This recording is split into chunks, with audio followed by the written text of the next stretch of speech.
Afternoon students, बसंत party के online classes में आपका स्वागत है। बिजनेस में हमारा 5th चैप्टर चल रहा है। 5th चैप्टर में हमने जो कल पढ़े थे वो परंपरागत व्यवसाय और ई व्यवसाय में डिफरेंसेस पढ़े थे।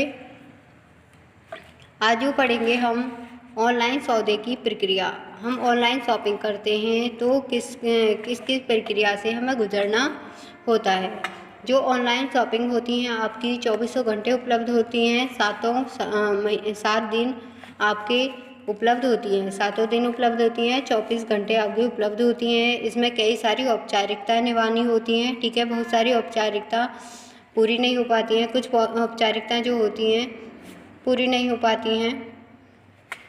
ऑनलाइन बिजनेस करने के लिए कंप्यूटर हार्डवेयर, उचित प्रकार की वेबसाइट व दूरसंचार सुविधाओं की आवश्यकता होती है, जो निम्न प्रकार है। सबसे पहले जो ऑनलाइन प्रक्रिया का माध्यम है कंप्यूटर हार्डवेयर। कंप्यूटर होना चाहिए एक अच्छी क्वालिटी का, जो हार्डवेयर कंप्यूटर हार्डवेयर एक उच्च गुणवत्ता वाला कंप्यूटर वह उसमें उचित गुणवत्ता का प्रोग्राम अवश्य होना चाहिए, उपलब्ध होना चाहिए, जिससे उसमें डाटा रखा जा सके। जितना हमारा कंप्यूटर हार्डवेयर अच्छा होगा उतना ही डाटा उसमें रखा जा सकता है, ठीक है। कंप्यूटर में मेमोरी होती है, जितनी ज़्यादा मेमोरी होगी उसमें उतनी ज़्यादा मेमोरी को हम डाटा सेव कर सकते हैं, ठीक है। तो इस प्रकार से कंप्यूटर हार्डवेयर की गुणवत्ता अच्छी होनी चाहिए ताकि ज़्यादा से ज़्यादा डेटा उसमें सेव कर सकें। तकनीकी जानकारी, जब हम ई बिजनेस कर रहे हैं तो तकनीकी व्यवसाय की जानकारी होनी चाहिए, ठीक है। प्रणाली को संचालित करने के लिए तकनीकी पेशेवर की खोज की जाती है, जिसे टेक्नोलॉजी का ज्ञान हो, तथा उनको विक्रय की संपूर्ण प्रणाली का ज्ञान होना चाहिए कि सेल्स किस प्रकार से करनी है। उन्हें संपूर्ण प्रणाली का ज्ञान होना चाहिए, जैसे विक्रय का ऑर्डर, प्रक्रिया ऑर्डर व पूछताछ का ज्ञान होना, जिससे ऑर्डर का प्रबंध कर सकें। ऑर्डर की सपुर्दगी के माध्यम का प्रबंध, जो ऑर्डर की सपुर्दगी किस प्रकार से करनी है। माल या उत्पाद पहुंचाने के बाद भुगतान प्राप्त करना व सूचना देना। तकनीकी कर्मचारी व ई बिजनेस में ज़रूरी हैं, तभी हमारा बिजनेस सक्सेसफुल होगा। अगर हमारे तकनीकी ज्ञान नहीं है किसी कर्मचारी को तो आपका बिजनेस सक्सेसफुल नहीं होगा। भुगतान, जो हमारी कंपनियां होती हैं कई प्रकार से भुगतान कराती हैं, कैश ऑन डिलीवरी भी कराती हैं। जब माल हमें गेट पर प्राप्त होता है, ठीक है, अपने दरवाजे पर प्राप्त होता है तो उसका पेमेंट भी तभी किया जाता है कैश ऑन डिलीवरी के बाद में कैश देना। बैंक से ऑनलाइन भुगतान, बैंक से भी ऑनलाइन बैंक के थ्रू भुगतान कर दिया पेमेंट कर दी जाती है। कंपनी के खाते में तुरंत भुगतान आदि, कंपनी के खाते में तुरंत भुगतान कर दिया जाता है डेबिट कार्ड से या क्रेडिट कार्ड से। इसके लिए व्यवसाय को वाणिज्य बैंकों और आधार कार्ड प्रतिनिधियों के साथ बात करके कंपनी के लिए सुविधा प्राप्त करनी होती है। जो हमारे वाणिज्य बैंक होते हैं तथा कार्ड प्रतिनिधि से बात करके कंपनियों के लिए सुविधा प्रोवाइड कराते हैं। यदि किसी कारणवश भुगतान लौटाना हो तो उस प्रणाली का विवरण भी देना होता है। यदि कोई कस्टमर किसी कारणवश से भुगतान लौटा रहा है तो भी उसकी प्रणाली का विवरण होना चाहिए कि वो जो माल लौटाया गया है किस कारणवश से लौटाया गया है। 4th है आपका वेबसाइट। जब उपयुक्त सभी तैयारी पूर्ण हो जाएं तो कंपनी को अपनी वेबसाइट बनानी होती है। भुगतान पढ़ लिया हमने। दो, उसका तीसरा प्रमुख कार्य है वो भुगतान है कि भुगतान कंपनी को किस प्रकार से कराना है, ठीक है।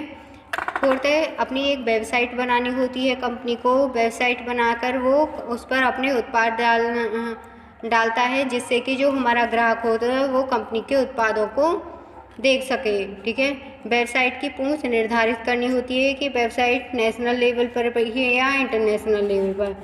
उस वेबसाइट पर उत्पाद से संबंधित संपूर्ण जानकारी दी जानी चाहिए। जो हमारा प्रोडक्ट है उससे संबंधित सारी जानकारी देनी चाहिए। उसका साइज़, उसका प्राइस, उसका कलर, ठीक है, ये सब जानकारी वेबसाइट पर देनी चाहिए। संप्रेषण यंत्र, कम्युनिकेशन डिवाइस, ऑनलाइन व्यवसाय के लिए एक अच्छी संप्रेषण सुविधा भी होनी चाहिए, ठीक है, सुविधा भी स्थापित होती है, क्योंकि जो हमारे ग्राहक होते हैं वो मोबाइल के थ्रू बात डायरेक्ट बात कर सकें, ठीक है, कंपनी से संपर्क जुटा सकें। कंपनी से संपर्क के माध्यम से उत्पाद की जानकारी लेने के लिए टेलीफोन द्वारा ग्राहक की कॉल लेना, उनकी समस्याओं का समाधान करना। ये तो थी आपकी कंपनी की व्यावसायिक टेक्नोलॉजी, ठीक है, कि कंपनी किन किन प्रणालियों के द्वारा अपना बिजनेस करती है। अब है आपका ग्राहक को भी तकनीकी ज्ञान होना चाहिए। व्यवसाय को तो तकनीकी जानकारी होनी ही चाहिए, लेकिन जो हमारा क्रेता है उसको भी तकनीकी जानकारी होनी चाहिए। इसके लिए ग्राहक को निम्न कार्रवाई करनी होती है। पंजीकरण कराना होता है। पंजीकृत साइट से सामान खरीद करने के लिए एक खाता खोलता है। ग्राहक खाता खोलने के बाद उसे शॉपिंग कार्ट के लिए अपना पासवर्ड लेना होता है। जो हमारा शॉपिंग कार्ट होता है उसके लिए पासवर्ड लेना होता है। ऑर्डर देना या आदेश देना, उत्पाद पसंद आने के बाद शॉपिंग कार्ट में भेजना होता है।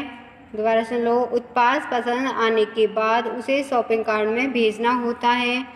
अपने आदेश को करना चाहिए, वह पुनः जांच करनी चाहिए, वह अपना पता व मोबाइल नंबर भी देना चाहिए जब भी आप शॉपिंग कर रहे हो, ठीक है। शॉपिंग कार्ट भेजना चाहिए, ऑर्डर करना चाहिए और उसकी जांच भी करनी चाहिए, अपना मोबाइल नंबर देना चाहिए। भुगतान प्रणाली, निम्न प्रकार से ग्राहक अपना भुगतान कर सकता है।